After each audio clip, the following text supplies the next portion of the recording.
السلام عليكم ورحمة الله وبركاته، اخواتي وحبايبي في الغواية. احلى واجدع مسا عليكم، واحلى مسا على كل راجل جدع بيكتب لنا كلمة حلوة من جوه مصر او من بره مصر. يا ريت الناس اللي بتتابعنا يا جدعان تدوس لايك على الفيديو عشان الفيديو يوصل لاكبر عدد من الناس. ولما تدوس لايك مش هتخسر حاجة، اقسم بالله انت هتساعدنا وهتساعد غيرك. طيب فيديو النهارده يا رجالة كذا موضوع في قلب بعضهم وهنحاول نلمهم.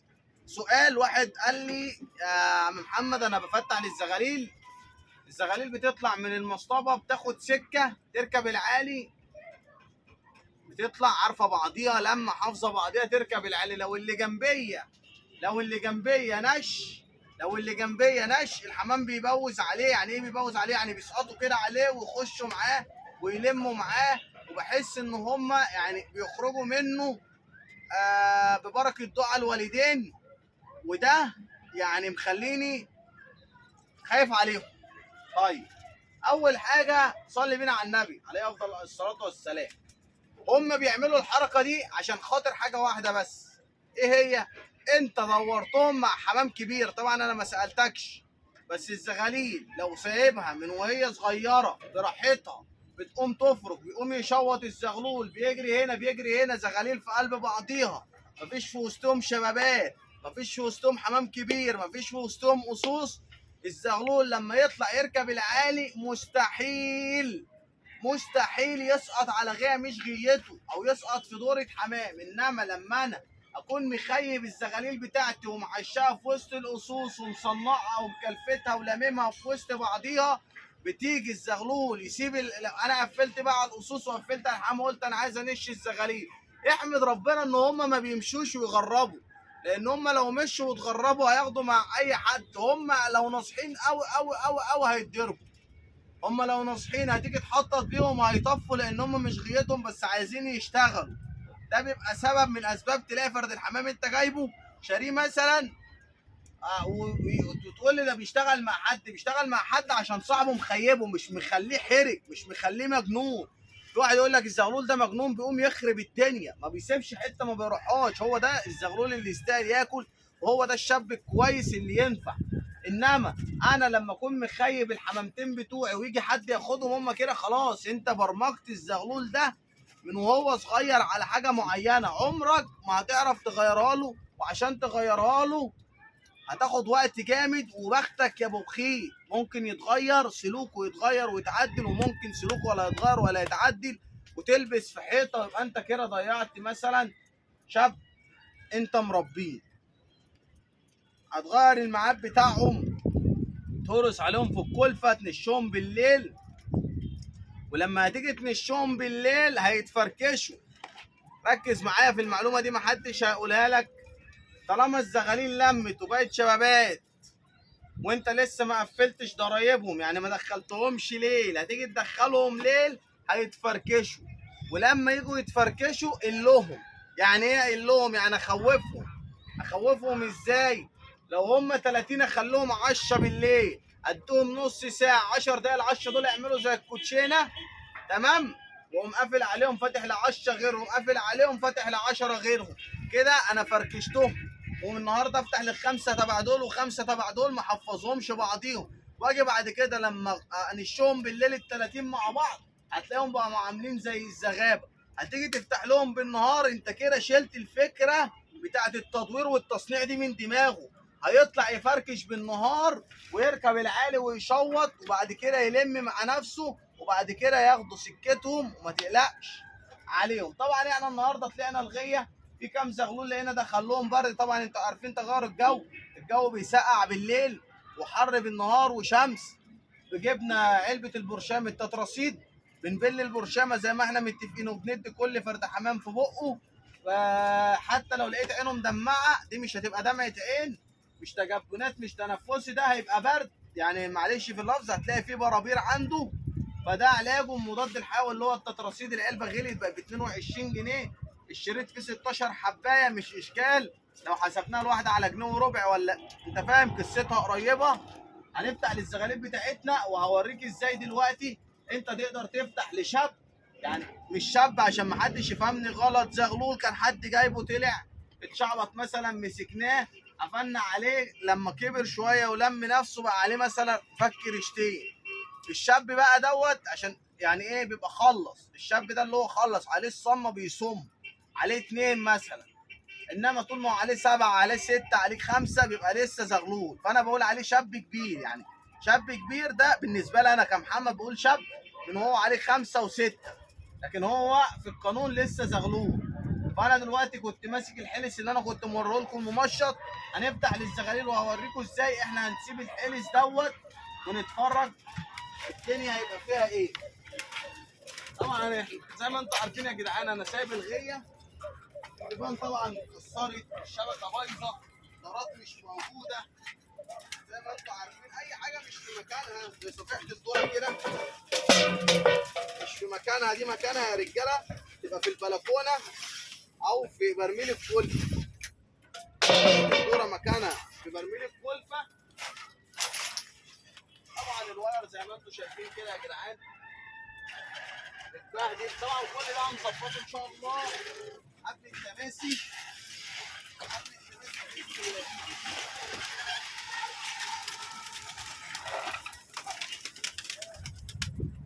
اسيبهم كده براحتهم زي ما احنا متفقين يا جدعان.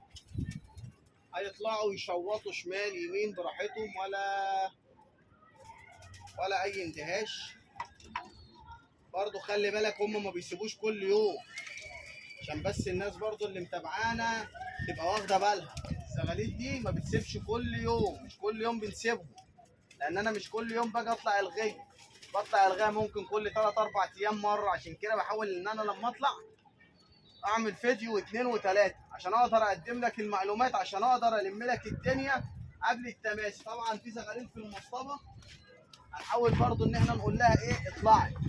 طبعا انا سايب الزغاليل براحتها لان انا بس لحد ما ربنا يشفيني يعني وارجع زي الاول باذن الله. كل حاجه هتتظبط باذن الله، كل حاجه هتتظبط. طبعا زي ما احنا عارفين الايام دي يا رجاله في ناس بتقول ان هي بتجرد، وده هنتكلم عنه في فيديو تاني، ما مش هنتكلم عنه يعني دلوقتي، هنتكلم عنه في فيديو تاني.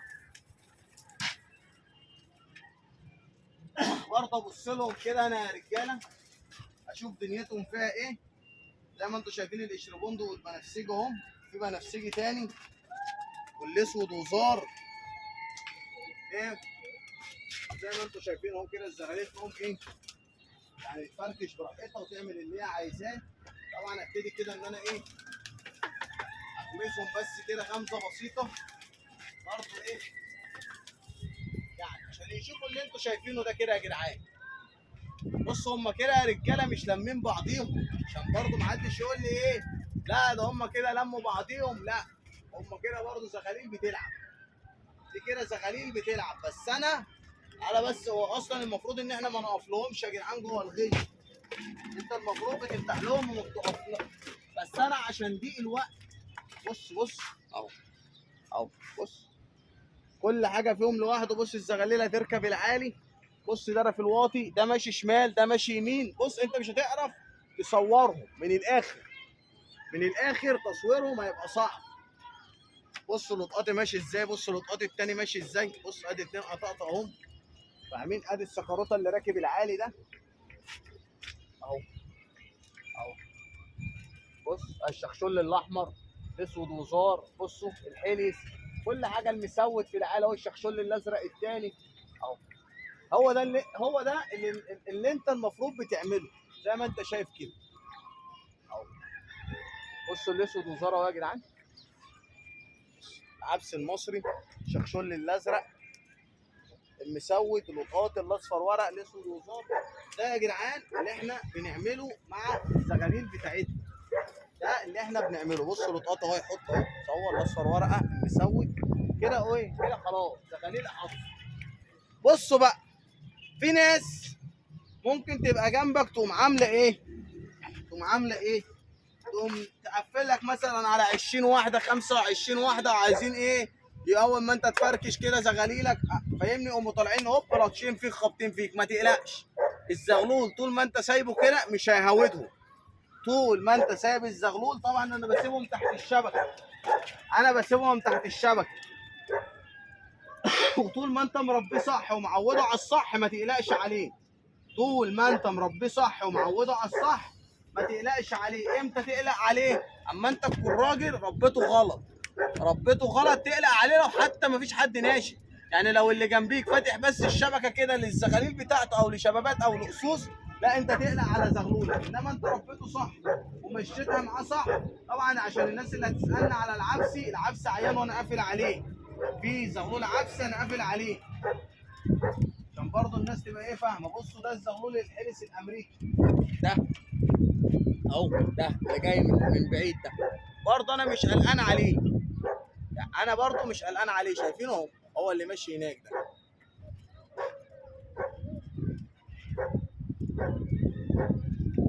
هو يعني هيشوط كده وممكن يركن. تعال برضه نصوره للناس عشان برضه الناس تبقى ايه ما تقولش ايه لا انت بتعمل حاجه. بص هو اللي جاي ده اهو، هو اللي ماشي لوحده ده يا جدعان اهو.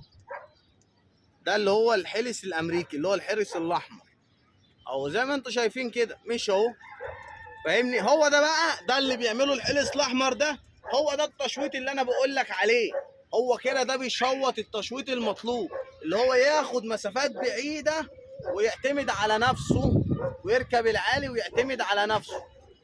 لو انا عايز اطلبه في الحطه اعمل له كده مثلا.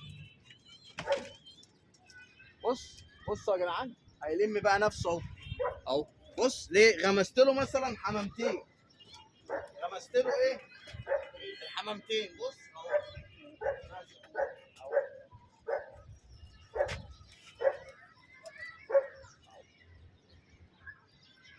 انا اصلا مش قلقان عليه يا رجاله، مش قلقان عليه ولا خايف عليه.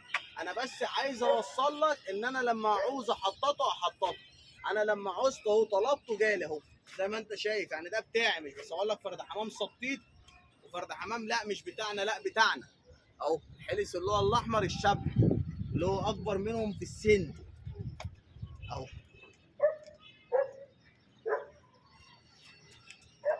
طبعا ايه ولا تقلق ولا تخاف ولا مثلا تقول ايه لا لا قدر الله اهو. حطه يا جدعان هو ده اهو، طف اهو تاني اهو. مش ما تقلقش عليه خالص ولا اكنك شايفه. خلي بالك انا المفروض اصلا ما اغمزلوش.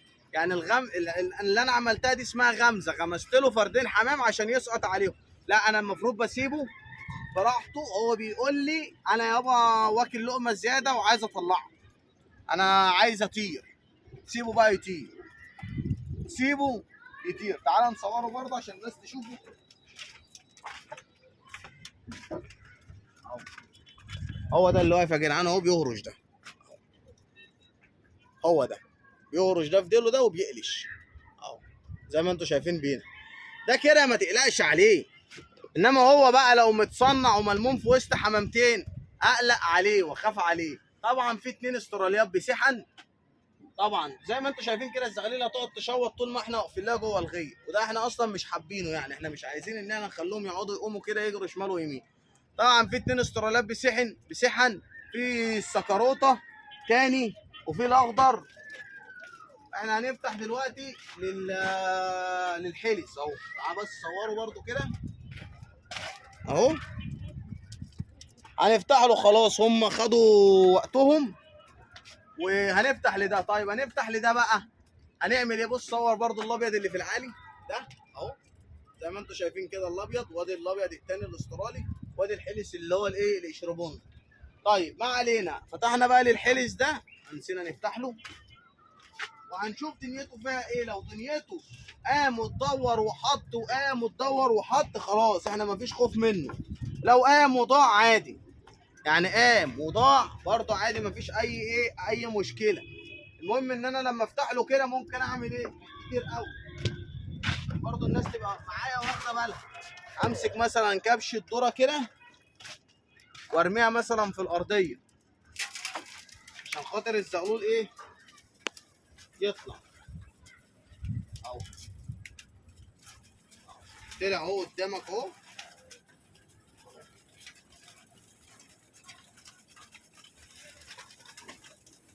انا ما باكلهمش في الارضيه بس ايه، انا عشان التصوير يا جدعان. الحمام ده بياكل في مصطبته بعد كده كل زغلول فيهم بيقعد في باب، كل زغلول فيهم بيقعد في باب. انا بس نزلته ليه؟ نزلته من اجل ان هو يطلع معاهم بقى العرق وينزل. بصوا زغلول العبس طلع اهو كمان. زغلول العبس ده بقول لكم عيان حتى باين على مشيته يا جدعان. والعبهم بقى بالدوره، يعني انا ممكن ايه العبه بقى بالدوره مثلا، اطلعه كده على العرق فاهمني، واسيبه اسيبه اسيبه ليه؟ اول مره يبقى طالع العرق وانا اساسا مش عارف هيطلع بقى بتاع موتور مش هيطلع بتاع موتور، كل ده هيبان. وبعد كده ممكن تسيب ايه، تقوم سايب مثلا حاجه تانية. يعني خلاص احنا النهارده يوم تطشير، ممكن بقى سايب لك الاثنين ام مسحن، هسيبهم لك عادي، طيرهم لك الاثنين اللي هم الاسترالات ام مسحن، وربنا يسهل ان شاء الله ونعمل طريقه حلوه وتابعونا. واللايك اهم حاجه يا جدعان، والتعليق، وعشان الفيديو ما يطولش. وبكره ان شاء الله هنعمل فيديو تاني. لو ضاع الحرس هقول لكم ضاع، لو سيبنا الاسترالات ام مسحن دلوقتي سيبناهم، ما سيبناهمش هنسيبهم لكم بكره باذن الله في الفيديو الجديد.